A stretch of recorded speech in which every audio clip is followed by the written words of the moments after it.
Pensa comigo. E se um sistema de sabedoria com milhares de anos já tivesse, de alguma forma, mapeado o funcionamento do nosso sistema nervoso? Nesta análise, a gente vai explorar a possibilidade fascinante de que a ciência moderna esteja, em muitos aspectos, apenas confirmando o que os antigos já sabiam. Vamos mergulhar fundo nisso. Imagina só por um momento. Sábios da antiguidade, sem microscópios, sem nenhuma tecnologia moderna, descrevendo com uma precisão impressionante o que comanda cada movimento, cada pensamento e cada sensação no nosso corpo. É exatamente essa ponte que a gente vai construir hoje. Bom, então o nosso caminho vai ser este. A gente começa com a força motriz do Ayurveda. Depois, vamos decodificar o que é o Vata e conectar isso com a neurociência. Na sequência, vamos ver o que acontece quando esse sistema entra em desequilíbrio. E, claro, o mais importante, como é possível restaurar a harmonia. Para começar, a gente precisa entender a base do Ayurveda e o porquê de uma força, em particular, ser considerada a mais importante de todas. O Ayurveda basicamente enxerga o nosso corpo como um ecossistema governado por 3 forças fundamentais. Pensa nelas como os princípios operacionais do corpo. O Pitta rege o metabolismo, o Kapha cuida da estrutura, mas é o Vata que dita o ritmo de absolutamente tudo. Ele é o verdadeiro mestre do movimento. E olha só que interessante esta citação dos textos clássicos, que ilustra isso perfeitamente. É como se Pitta e Kapha fossem imóveis por natureza. Eles precisam de um impulso, sabe? De uma força motriz para agir. E essa força é o Vata. Ele é o vento que move as nuvens no céu do nosso corpo. Uma analogia perfeita, né? Então, o ponto central aqui é esse. Tudo, desde o piscar dos olhos, a circulação do sangue, até a transmissão de um impulso nervoso, a formação de um pensamento criativo, tudo isso é governado pelo princípio do Vata. Ele é, sem dúvida, o grande mestre do movimento. Beleza, mas o que é exatamente esse tal de Vata? Vamos olhar mais de perto e entender quais são as características dele e como ele opera. Olha, essa tabela detalha as qualidades dos gunas do Vata e como elas definem suas funções. E não precisa se preocupar em decorar todos esses nomes, tá? O mais importante é entender a lógica. Por exemplo, por ser Shala, ou seja, móvel, o Vata é responsável por todo o transporte no corpo. Faz sentido, né?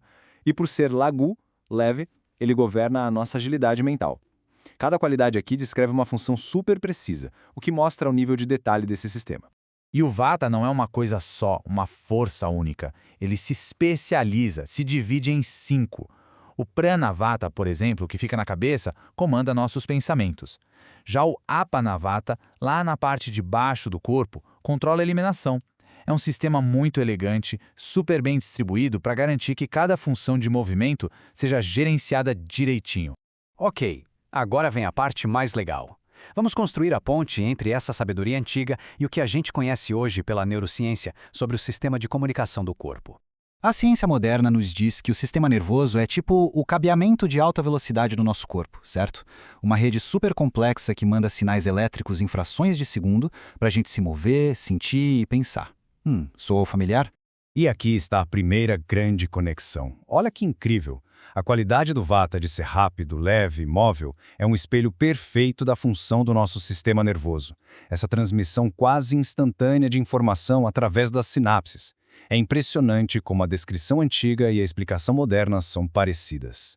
E não para por aí, vai ainda mais fundo. O Ayurveda afirma que Vata governa a mente, a criatividade, a agilidade de pensamento. E o que a neurofisiologia descreve? Exatamente isso, só que com outros nomes.